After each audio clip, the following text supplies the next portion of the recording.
로다. 아멘. 네, 오늘은 길이라고 하는 제목으로 하나님의 말씀을 계속해서 살펴보겠습니다. 진정한 행복이 무엇인가라는 주제는 인간에게 한결같이 가장 중요한 핵심 주제입니다. 알게 모르게 인간은 행복이라는 주제를 날마다 의식하며 살아가고 있습니다. 어떻게 하면 행복한 인생을 살 수 있을까? 어떻게 하면 행복한 사람으로서 인생을 누리며 살아갈 수 있을까? 이처럼 인간이 가진 가장 중요한 주제에 대하여 시편은 첫머리에서부터 자세히 우리에게 설명을 해주고 있습니다. 먼저 행복은 사람과 사람과의 관계에서 주어지는 것이 아님을 지난 시간 제가 말씀을 드렸습니다. 사람과 사람과의 관계가 아무리 좋고 평화롭고 넉넉하다 하더라도 그것이 인간에게 참된 행복을 주지는 못한다라는 사실이죠. 인간은 그 영원히 하나님께로부터 창조되었기 때문에 사람과 사람을 통하여 근본적인 행복을 발견할 수가 없습니다. 행복은 먼저 하나님과의 관계로부터 이해해야 한다는 것이 성경의 명백한 우선적인 가르침입니다. 간단히 말해 행복은 하나님으로부터 출발하여 뿌리를 내려야 참된 행복이 될 수 있다라고 말씀을 드리는 겁니다. 여러분, 아무리 멋진 나무가 있다 하더라도요, 아무리 멋진 꽃이 있다 하더라도 그 나무가 살아있는 나무가 아니라 인조나무라면 잠시 멋지고 화려하다고 말은 할 수 있겠지만 이내 그 나무에게서 그 어떤 매력도 발견할 수 없는 겁니다. 그러나 살아있는 나무라면 생명이 있기 때문에 그로부터 나오는 아름다운 매력을 우리는 느낄 수가 있습니다. 뿌리가 살아있는 나무가 주는 생명력은 말로 형용할 수 없는 아름다움이 있습니다. 이번 여름에 굉장히 많이 더웠는데요. 교차로나 사거리 같은 데 가보면 횡단보도 근방에 이렇게 그늘막을 설치하는 구청의 설치물이 있었습니다. 굉장히 크게 설치를 해주는데요. 그 그늘막과 산속의 나무로부터 가려지는 그늘은 차원이 다른 겁니다. 아무리 횡단보도 앞에서 큰 그늘막을 설치했다 하더라도 그 인조 시설은요, 우리에게 그다지 큰 시원함을 주지 못해요. 반면에 우리가 산속에 들어가 한 나무 밑에서 그늘에서 쉼을 얻게 되면요, 그로부터 나오는 시원함과 기쁨이 있는 것이죠. 왜 그런지 아십니까? 생명의 그늘 아래 있느냐, 그렇지 않은 그늘 아래 있느냐의 차이가 있는 거예요. 이처럼 하나님을 제외하고 사람끼리 하는 모든 것들은 인간으로 하여금 말라 비틀어지게 만드는 거죠. 제일 위험한 단어가 뭔지 아십니까? 우리끼리라고 하는 단어예요. 우리끼리 안에서는 그 어떤 소망도 발견할 수가 없습니다. 스쳐 지나가듯이 아름다운 모습들과 감동들이 있을 수는 있지만 이내 우리는 사람에게 실망하고 낙담하게 되는 겁니다. 제가 케이블 방송 가운데 나는 자연인이다 라고 하는 프로를 자주 보는데요. 거기 굉장히 제가 좋아해요. 공감이 많이 되는 사람인데요. 근데 대부분 많은 사람들이 이제 산속에 들어가 혼자 살게 되는 모습들을 많이 이제 그리는데, 함께 그곳에 출연해서 가서 이제 인터뷰하는 이 사람이 물어봐요. 어떻게 해서 여기까지 오게 되셨습니까? 한결같이 대부분 다 사람에게 치이고 사람에게 상처받아서입니다. 이런 말씀들을 하는 걸 제가 목격했습니다. 사람과 사람끼리의 삶 가운데 주는 것은 상처밖에 없는 건 아닌가. 그들이 극단적으로 생각해서 그 자리에 들어간 것은 맞지만 그럼에도 우리 다 사회 속에 들어가서 상처 아닌 상처를 받으면서 실망하고 낙담하면서 기복이 심한 감정을 가지고 살아가고 있는 건 아닌가. 이런 생각들을 해보게 되는 거죠. 사람을 믿게 되면 실망하고 낙담할 수밖에 없습니다. 그럴 수밖에 없어요. 진정한 아름다움은 인간이 하나님께 붙어 있을 때에만 가능하다고 성경은 말씀을 하고 있습니다. 여러분, 이 자리에 예배를 드리러 나왔잖아요. 제가 지난번 말씀을 드렸듯이 예배는 치료다. 예배는 치료입니다. 하나님께 나와 예배를 드리고 그 예배 가운데 어떤 말씀이 선포가 되든, 나를 찌르는 말씀이든 나를 위로하는 말씀이든 나를 격려하는 말씀이든 그 모든 것들은 다 치료입니다. 우리를 치료하시고 우리를 회복시켜 주시는 그 일들을 예배 가운데 하고 계시는 것이죠. 이 일들은 사람과 사람과의 관계에서는 일어나지 않는 일입니다. 오직 하나님의 말씀과 진리이신 예수 그리스도의 생명 앞에서만 가능한 일이라고 성경은 말씀을 하고 있는 거죠. 그러므로 행복이란 우선적으로 하나님을 제외하고는 생각할 수가 없습니다. 시편 1편에서 나오는 행복을 파괴하는 모든 내용들은 근본적으로 하나님과 상관없이 살려는 모습에서 출발합니다. 행복을 설명할 때 시편 기자는 행복을 파괴하는 것들을 먼저 논하고 있습니다. 이것이 행복이다 이렇게 논증하고 있지 않고요. 행복을 파괴하는 것들, 그걸 멀리하라 라고 하면서 행복을 소개하고 있는 것이죠. 행복한 사람은 악인의 길을 쫓지 않습니다. 하나님과 상관없이 사는 모든 사람들의 철학과 이론, 경험들을 쫓지 않습니다. 설사 그 사람의 삶이 성공하여 누가 봐도 멋진 인생을 살고 있어도 그 꾀를 쫓지 않습니다. 우리는 거기에 속아 넘어가지 않습니다. 그것이 행복한 사람의 조건이라고 성경은 말합니다. 세상 사람이 볼 때에는 참으로 훌륭하고 존경할 만한 사람이라 할지라도 하나님 앞에서는 얼마든지 불의한 사람이 될 수 있다. 하나님 앞에서는 얼마든지 악인이 될 수 있다는 것이 성경의 가르침입니다. 자기를 창조한 하나님은 안중에도 없는 사람, 하나님과 전혀 관계없는 자기의 의와 자기 철학을 위하여 사는 사람, 자기의 자존심과 자기 욕망을 위해 사는 사람, 이러한 모습들은 행복한 자의 모습이 아닙니다. 하나님 없이 사는 불신의 세상과 사상을 따르지 않겠노라. 행복한 자는 이러한 결단 속에서 매사에 삶을 살아가고 있는 것이죠. 여러분, 세상은 어떤 곳입니까? 하나님 없이 사는 곳입니다. 제 뜻대로 사는 것이 세상의 본질과 특징이라고 바울 선생님은 말씀을 했어요. 이런 세상의 본질과 특징을 본받지 않는 것이 행복한 자의 첫 번째 특징이죠. 그래서 바울은 로마서 12장 2절에 너희는 이 세대를 본받지 말고 마음을 새롭게 하라. 이렇게 우리에게 증언하는 거예요. 너희는 이 세대를 본받을 만한 것이 없다는 것을 인정하라. 세대 가운데 본받을 것이 있는가? 닮아가고자 하는 것이 있는가? 그렇지 않다. 마음을 새롭게 하여 변화를 받아 하나님이 온전한 뜻을 따라 살아가라. 이렇게 표현하고 있는 거 아니겠습니까? 오늘은 행복의 조건 두 번째를 좀 살펴보려고 합니다. 1절에 보시면 복 있는 사람은 악인들의 꾀를 따르지 아니하며 죄인들의 길에 서지 아니하며 오만한 자들의 자리에 앉지 아니하고, 두 번째 조건 중에 첫 번째 나오는 것이 바로 죄인의 길에 서지 않는 사람. 행복한 사람은 죄인의 길에 서지 않습니다. 제가 금주에 어떤 교회가 지방에 수련회장을 갈아엎고 새롭게 공사를 하여 조성하고 있는 곳을 가서 직접 보게 되었습니다. 차를 아래 세우고요, 산 중턱으로 올라가서 보니까 그 현장이 모두 땅을 갈아엎은 상태였어요. 아주 갈아엎은 상태죠.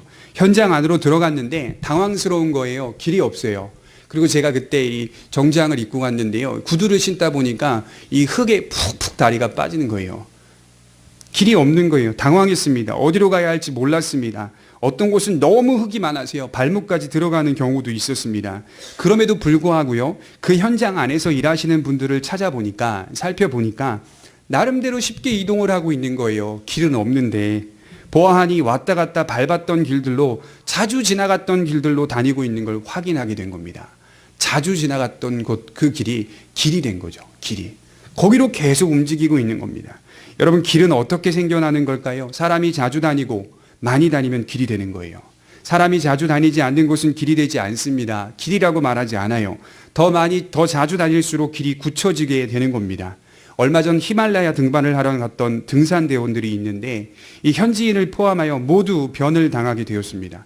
어떻게 그런 변을 당했는지 기사를 자세히 제가 꼼꼼하게 살펴보니까 하나같이 신문 기사에 뭐라고 표현되었냐면, 새로운 루트를 개척하기 위해서 등반을 시도했다가 변을 당하게 됐다. 이게 무슨 말이냐면요, 늘 자주 다니는 길이 아니라 다니지 않는 새로운 길을 발견해내어서 자주 다니는 길을 만들려고 했던 거라는 거예요.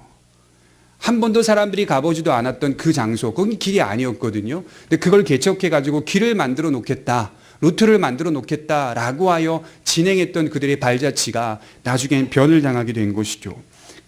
가만히 제가 묵상을 해보았습니다. 길은 땅바닥에 만들어지는 길 외에도 행동에서 형성되는 습관이라는 길이 있습니다. 마음에서 형성되는 마음의 길도 있습니다. 이런 길도 땅 위에 도로가 만들어지는 것과 크게 별반 다르지 않습니다. 많은 사람들이 좋아하고 따르게 되면 어느덧 사회적 관행의 길이 됩니다.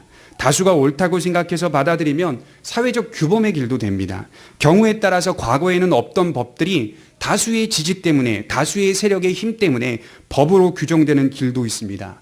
다수가 좋아하니까 법으로 규정하는 일도 생기는 거예요. 사람의 철학, 사람의 가치관, 사람의 세계관과 도덕적 이상도 어느덧 사람들이 좋아하니까 길이 돼버립니다. 인류란 뭘까? 땅바닥에 길이 있기 전에 보이지 않는 길을 먼저 만들었던 것이 인류입니다. 땅바닥에 길을 만들기 전에 인간의 마음이 보이지 않는 길을 먼저 만들고 있었다는 거예요. 그리고 오늘도 계속 인간의 마음과 문화 속에서 길은 여전히 만들어지고 있습니다.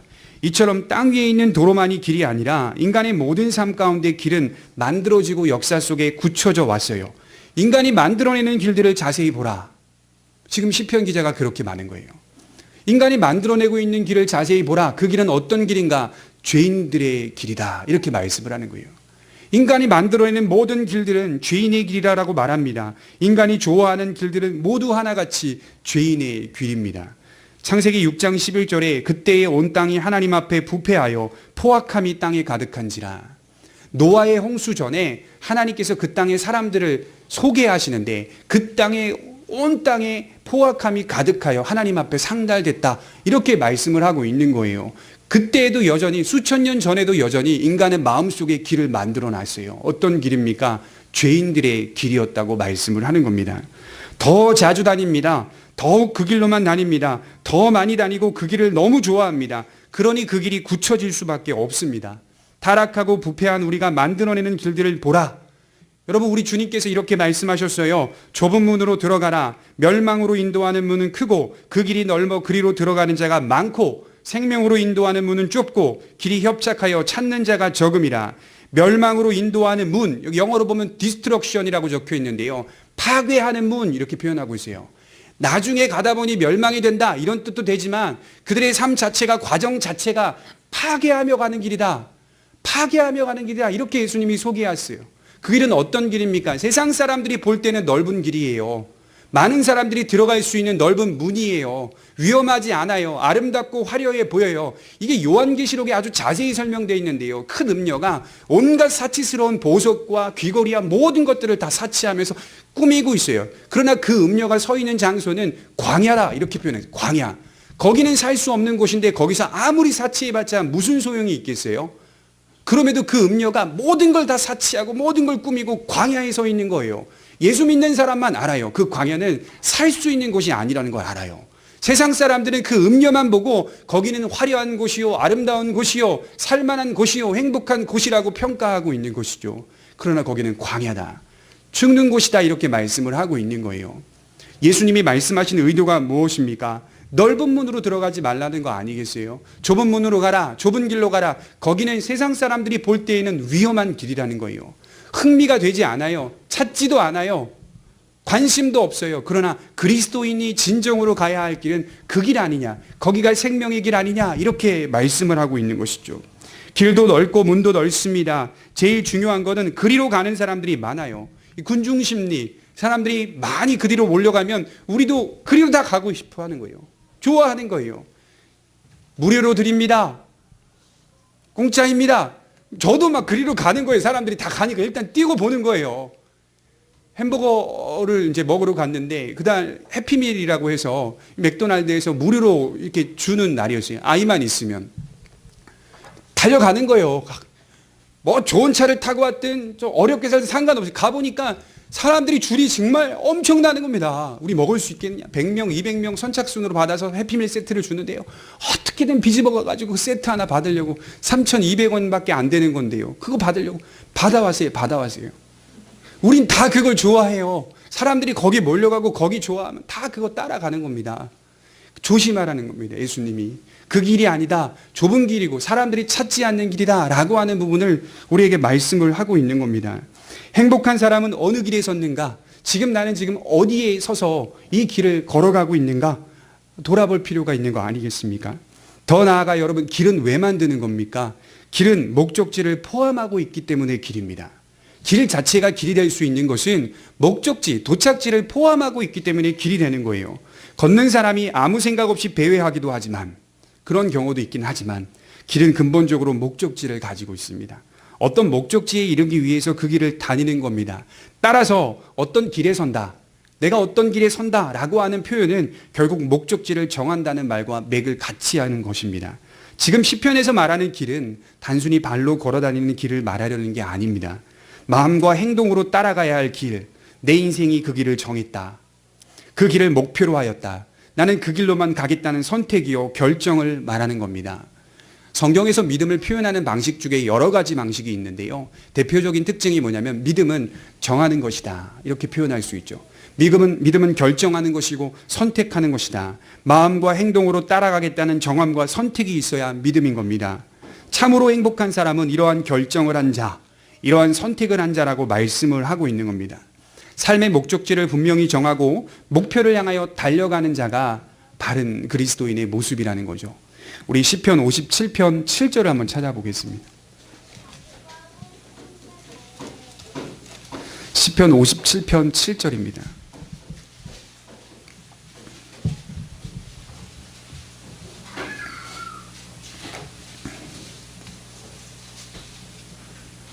우리 같이 한번 읽어보겠습니다. 시편 57편 7절입니다. 시작. 하나님이여 내 마음이 확정되고 내 마음이 확정되었사오니 내가 노래하고 내가 찬송하리이다. 내 마음이 확정되었다고 시편 기자는 말합니다. 한 번이 아니라 내 마음이 확정되고 확정되었습니다. 히브리어에서 이 확정되다라는 말이요, 쿤이라고 하는 단어인데요. 쿤. 그러니까 도장을 탁 찍었을 때 쿤. 도장을 찍었으니까 확정이 되다라는 뜻으로 볼 수 있는 것이죠. 이 쿤이라는 단어는 견고하다, 든든하다라는 뜻을 갖고 있고요. 안정감을 주다라는 뜻을 갖고 있습니다. 하나님께 내 마음을 정한 것이 가장 든든하고 견고하다라는 뜻이겠죠. 우리가 하나님께 마음을 정하고 확정할 때에, 결심할 때에, 우리가 선택할 때에 하나님 가만히 계시지 않아요. 하나님 가만히 계시지 않고 우리 안에 든든함을, 세상이 주지 못하는 견고한 마음을 허락해 주신다는 뜻입니다. 내가 그렇게 확정했더니 나한테 주어진 거 없더라, 이렇게 말할 수 없어요. 그리스도인들은 하나님께 마음을 고정하고 확정하게 되면 하나님으로부터 주어지는 세상이 알지 못하는 안정감이 우리 안에 주어지는 거예요. 그걸 큰 견고함이다, 이렇게 말해요. 세상에는 이런 견고함 없습니다. 하나님으로부터 안정감이 우리 안에 주어진다, 이 말씀을 하는 거예요. 그렇다면 우리가 확정하기 위해서는 반드시 피해야 하는 것이 있으니 그것이 무엇입니까? 죄인의 길에 서지 않는 겁니다. 이 말은 본래 화살이 관역을 맞추지 못하다라는 뜻인데요, 목표에서 빗나가다라는 뜻을 갖고 있습니다. 이 죄인의 길이란 관역을 맞추지 못하는 길이라고 말씀을 하고 있는 거죠. 다시 한번 길을 생각해 보면 세상에 참 많은 길이 있는 것 같아요. 눈에 보기에 참 좋은 길이 있는 것 같은데 걸어가 보면 막혀 있는 경우도 있고, 안전한 길 같은데 가다 보면 중간에서 길이 끊어지는 경우도 있고, 벼랑이나 위험한 곳으로 인도하는 길도 있습니다. 반면에 고생스럽다도 우리를 진실하게 인도하는 길도 있습니다. 사람을 죽이고 유혹하고 망하게 하는 길이 있는가 반면에 생명으로 인도하고 살리는 길이 있습니다.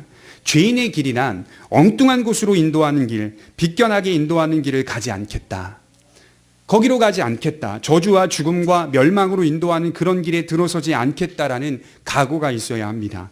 사람들은 지금도 저마다 행복한 길을 오늘도 선택하고 살아가지만 저마다 행복의 조건이 다 달라요. 행복이 무엇입니까? 라고 물어보면 그래도 어느 정도 객관적으로 이렇게 공통된 분모가 있어야 되는데 저마다 행복의 기준이 다 다릅니다. 그러나 성경은 오직 한 조건만을 우리에게 제시해 주고 있습니다. 여러분, 종교개혁자들이 캐톨릭에서 종교개혁을 일으키고 나서 지금까지 오면서 종교개혁의 후손들에게 가장 많이 가르쳤던 단어가 이 솔라라고 하는 단어예요. 이 라틴어로 솔라가 오직이라는 뜻이거든요. 오직. 종교개혁자들이 종교개혁을 일으키고 나서 5가지의 문장을 만들었어요. 5가지의 명제를 만들었어요. 솔라 피데스, 오직 믿음. 솔라 그라티아, 오직 은혜. 솔라 스크립투라, 오직 성경. 솔라 테오 글로리아, 오직 하나님의 영광. 솔라 크리스투스, 오직 그리스도. 그 앞에 오직이라는 단어가 꼭 붙어요. 오직이라는 단어를 뺄 수가 없다고 말했어요. 오직이다. 오직 한 조건만을 가지고 산다. 지금 어떤 시대입니까? 오직이라는 단어를 붙이면 욕먹는 시대예요. 오직 한 길이라고, 오직 한 조건이라고, 오직 그것만 참이라고, 우린 다 돌맞는 시대예요. 그렇게 말하면. 그런 포스트 모더니즘이요, 다문화된 이 시대 속에서, 다양한 개성을 존중받고 있는 이 시대 속에서 성도는 오직이라는 단어를 쓰며 사는 거예요. 오직. 오직 하나님의 말씀이다. 오직 길이요 진리이신 예수 그리스도다. 오직 하나님의 은혜다. 이걸 어떤 사람들 앞에서도 부끄러워하지 말고 말씀할 줄 알아야 돼요. 오직이다. 그 길은 오직 한 길밖에 없다. 엉뚱한 길을 제시하지 말아라. 이런 세상에서 감히 어떻게 오직을 외칠 수 있느냐? 사람들이 우리를 조롱하고 비아냥거릴 겁니다. 그럼에도 우리가 말해야 될 진리는 오직이다라고 하는 부분들을 강조해야 합니다. 그 조건만이 올바른 목적과 목표, 도착지로 우리를 인도할 수 있기 때문입니다. 잘못된 삶의 목표와 잘못된 삶의 목적을 추구하지 않겠다라는 분명한 믿음이 있어야 합니다. 나는 비껴가지 않겠다. 그런 각오와 결정이 있어야 돼요. 두 번째로 행복한 조건의 모습을 살펴보면 오만한 자들의 자리에 앉지 아니하며, 이렇게 말했어요. 엉뚱한 곳으로 우리를 인도하는 대표적인 덕목이 하나 있는데 그것이 바로 오만입니다. 이 루츠라고 하는 오만, 교만이라고 하는 단어죠. 자랑하다, 비웃다, 조롱하다라는 뜻을 가져요. 사람과 사람과의 관계에서 자랑하는 사람, 비웃는 사람, 조롱하는 사람, 터없이 교만한 사람을 뜻합니다. 살아가다 보면 우리는 허풍이 심한 사람을 만나기도 하고 자기 자신을 그렇게 나타내려고 하는 사람을 만나기도 하고 드러내려는 사람을 만나기도 하고 조롱하는 사람, 툭하면 사람을 비웃는 사람, 교만한 사람이 세상에 참 많이 있습니다. 그런 태도로 사는 사람이 세상에 너무 많이 있습니다.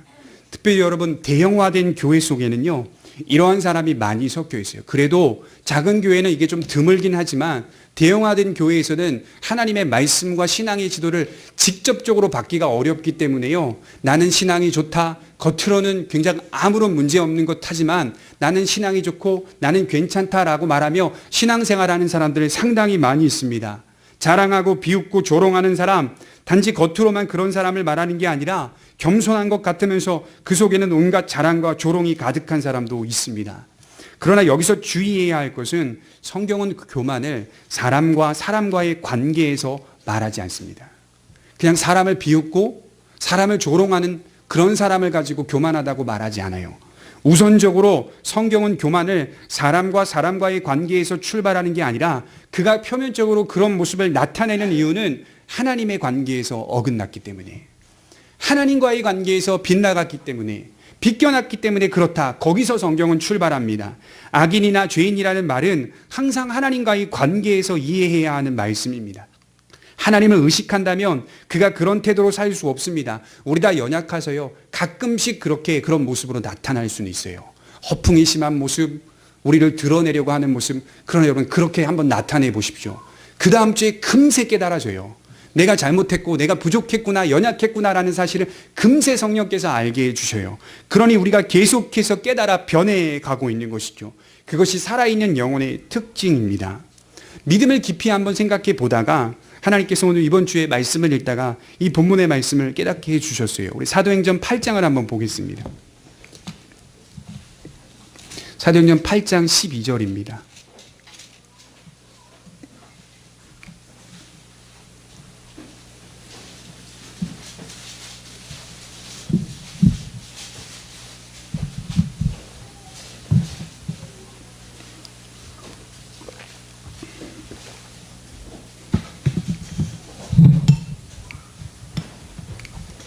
사도행전 8장 12절입니다. 우리 같이 한번 읽어보도록 하겠습니다. 시작. 빌립이 하나님 나라와 및 예수 그리스도의 이름에 관하여 전도함을 그들이 믿고 남녀가 다 세례를 받으니 시몬도 믿고 세례를 받은 후에 전심으로 빌립을 따라다니며 그 나타나는 표적과 큰 능력을 보고 놀라니라. 사마리아에 빌립이라고 하는 집사가 들어가 복음을 전합니다. 복음을 전할 때 하나님의 나라와 그리스도 예수를 전도합니다. 많은 사람들이 그 복음의 가르침을 듣고 주님께로 돌아옵니다. 빌립 집사가 세례를 줍니다. 하나님의 말씀을 들었던 대표적인 사람 중에 한 사람인 이 마술사 시몬이라고 하는 사람이 있었습니다. 시몬도 빌립이 전도하는 복음을 듣고 그리스도를 믿었더라 이렇게 말씀을 하고 있어요. 13절에 보면 이렇게 기록하죠. 믿고 세례를 받은 후에 전심으로, 마치 이 단어만 보면, 이 문장만 보면 진짜 그리스도인이 된 것 같이 보여요. 자, 믿었습니다. 그리고 세례를 받았습니다. 그리고 내 마음 다 드렸습니다. 누구를 따라다녔습니까? 빌립이라고 하는 사도, 빌립이라고 하는 집사님을 따라다녔어요. 최선을 다해 따라다녔어요. 어떤 식으로든 도움을 줬겠죠. 그러나 여러분 한번 여기 보세요. 20절과 21절에 보면 빌립이 이상하게 변하고 있어요. 8장 20절에 보면 베드로가 이르되 내가 하나님의 선물을 돈 주고 살 줄로 생각하였으니 내 은과 내가 함께 망할지어다. 하나님 앞에서 내 마음이 바르지 못하니 이 도에는 내가 관계도 없고 분깃될 것도 없느니라. 마지막에는 드러나는 거예요. 너는 사실 알고 봤더니 이 도에는 복음과는 전혀 관계없는 사람이다. 믿었습니다. 세례를 받았습니다. 전심으로 따라다녔습니다. 그러나 어떻게 평가받고 있습니까? 너에게는 이 도가 관계도 없는 것이다. 전혀 아무런 관계없이 믿었다 이렇게 말씀을 하고 있는 거예요. 세상 사람들은 그렇다 치더라도 적어도 교회 안의 범위를 좁혀보면 그런 사람이 존재하더라라고 하는 것이 성경의 수많은 본문의 가르침이에요. 교회 안에서도 의인과 악인이 뒤섞여 있더라. 그럼에도 불구하고 악인과 의인이 골라내지지는 못하는 거예요. 그럴 수 없는 거예요. 섞여서 신앙생활하며 나아가는 거예요. 그러다가 주님이 말씀하여 주셨듯이 마태복음 13장 한번 보겠습니다. 마태복음 13장 47절입니다.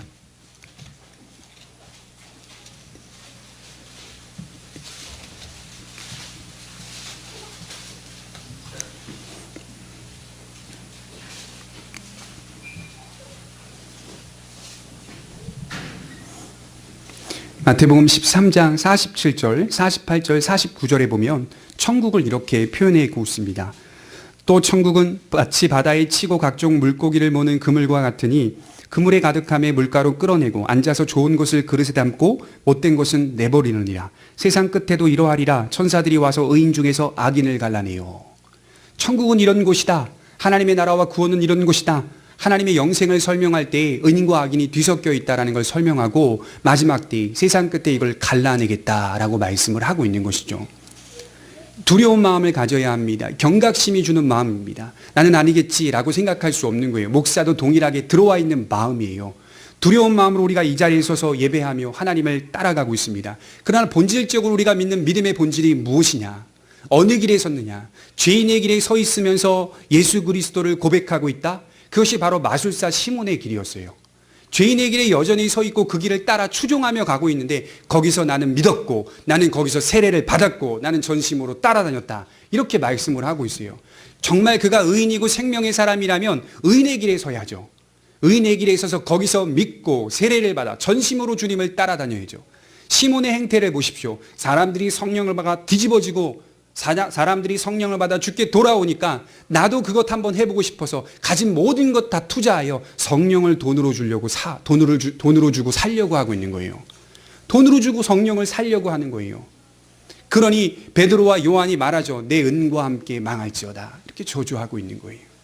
너는 이 도에 관계도 없고 분깃도 없는 사람이더라. 이렇게 말씀을 하고 있는 겁니다. 믿음을 깊이 생각해 보아야 하는 거죠. 우리의 믿음이 본질적으로 하나님이 원하시는 곳을 향하고 있는가? 하나님이 바라고 있는 걸 바라보며 있는가? 하나님이 관심을 갖고 있는 것에 관심을 갖고 있는가? 물론 우리는 구원의 확신이 있습니다. 그리스도 예수가 나의 구세주이며 나의 죄를 사했다는 것이 분명히 믿어져요. 확신해요. 확실하다고 믿어요. 그럼에도 불구하고 이러한 말씀들을 보며 경각심을 가져야 한다는 거죠. 두려운 마음을 가져야 하는 것이 정상적인 신앙의 모습 아니겠습니까? 아시다시피 이런 시몬의 태도는, 이런 시몬의 자세는 근본적으로 하나님의 길에서 벗어난 상태를 말하는 겁니다. 하나님과 상관없이 신앙생활을 하고 있는 겁니다. 벗어난 상태예요. 이것은 오만 또는 교만이라고 정의할 수 있습니다. 성경이 가장 엄중하게 다루고 있는 죄가 뭘까요? 바로 교만이라고 하는 죄입니다. 교만하다고 하는 것은 단순히 성품이 까다롭고 자존심이 강한 정도가 아닙니다. 자랑하기 좋아하는 정도가 아닙니다. 성경은 교만의 위험성을 이렇게 지적하고 있어요. 야고보서 4장 6절에 보면 그러나 더욱 큰 은혜를 주시나니 그러므로 일렀으되 하나님이 교만한 자를 물리치시고 겸손한 자에게 은혜를 주신다. 하나님이 교만한 자를 물리치시고 겸손한 자에게 은혜를 주신다. 여러분 이 단어가 안티타소마인데요. 우리가 흔히 저 사람은 나의 안티야, 이제 여기서 나오는 단어거든요. 이 안티타소마이라고 하는 단어는요, 군대가 정렬하여 공격을 하기 위해 준비하고 있는 자세를 말하는 거예요. 하나님께서 교만한 자는요, 물리친다는 게 내보낸다는 말이 아니에요. 하나님이 공격하신다는 뜻이에요. 하나님이 직접적으로 공격하시고 대적한다는 거예요. 하나님께서 저항하신다는 말이에요. 그냥 멀리 내보낸다는 뜻이 아니에요. 적극적으로 하나님이 공격하시겠다. 그 말씀을 하고 있는 단어입니다. 하나님이 교만한 자를 물리치신다? 여러분 왜 교만이 무서울까요? 우리를 파멸로 멸망으로 인도하니까 저는 그거 아니라고 봐요. 우리를 사망으로 인도하니까 저는 그게 아니라고 봐요. 진짜 무서운 이유는 하나님이 공격하시니까. 하나님이 교만한 자를 대적하시니까 무서운 거예요. 하나님은 그런 사람을 맞서시고 대적한다고 말씀합니다. 얼마나 무서운 말씀입니까? 하나님이 대적한다고 생각해 보십시오. 누가 하나님께 대항할 수 있겠습니까? 하나님이 맞서신다고 생각해 보십시오. 사람이 하나님과 비등하게나 싸울 수나 있겠습니까? 그럴 수 없죠. 우리 주님은 구원에 대해 이렇게 말씀하셨어요. 어린아이와 같이 자기를 낮추는 자가 성도다. 어린아이와 같이 자기를 낮추는 자가 하나님의 나라에 들어간다. 그런 자만이 천국에 들어갈 수 있다고 말씀하여 주셨습니다. 어린아이와 같은 마음은 부모에게 전적으로 신뢰하는 마음입니다. 전적인 신뢰와 사랑, 마음을 드릴 때에 비로소 믿음이라고 말씀을 하고 있는 거예요. 여러분, 아이가요, 엄마 앞에서 교만할 수 있습니까? 보통 아이들 그렇지 않더라고요. 까불 수는 있어요. 근데 교만은 안 돼요. 아이가 전적으로 엄마를 의존하고 엄마를 신뢰하고 있기 때문에, 부모를 사랑하고 있기 때문에 까불 수는 있어요. 대드는 것처럼 애교도 부릴 수 있어요. 그러나 아이의 마음에는 기본적으로 교만이 형성되지 않아요. 어린아이의 마음에는 교만할 수 없어요. 기본적으로 누군가를 온전히 의지하고 있는 순종, 신뢰의 마음이 있기 때문에 그럴 수 없어요. 예수님이 우리에게 그것을 요구하고 있는 겁니다. 어린아이와 같은 마음이 있어야 한다. 오만한 자리는 믿음이 설 수 있는 위치를 파괴한다. 이런 말이 있어요. 오만한 자리는 믿음이 설 수 있는 위치를 파괴한다. 교만은 믿음을 파괴하고 불가능하게 만든다. 교만은 하나님을 생각하지 못하게 만든다. 내가 이루었어. 내가 부지런히 살았더니 이렇게 됐잖아. 거봐, 내가 그래도 최선을 다해 살았더니 이렇게 됐잖아. 그렇게 말하는 순간 하나님은 그 자리에 없습니다. 내가 그렇게 말하는 순간 거기에는 하나님이 들어설 공간이 없어요. 인간은 항상 이 부분에 조심해야 돼요. 하나님이 들어설 수 있는 공간은 하나님이 하셨고 나는 하나님께 쓰임받았을 뿐입니다. 하나님이 나를 사용했을 뿐입니다. 그러면 하나님을 잃어버리지 않고 잊어버리지 않고 우리의 인생을 다듬으며 살아갈 수 있는 거 아니겠습니까? 교만하기 때문에 하나님을 생각할 수 없는 겁니다. 그건 몰라서가 아닙니다. 난 잘 몰랐기 때문이에요. 이렇게 말할 수 없어요. 교만은 몰라서 하는 게 아니에요. 알고 하는 겁니다. 교만은 알고 하는 거예요. 거기에는 믿음이 들어설 자리가 없습니다. 하나님이 들어설 자리가 없습니다. 오만한 자세를 버리는 것은 사람이 하나님 앞에서 취해야 할 가장 기본적인 자세입니다.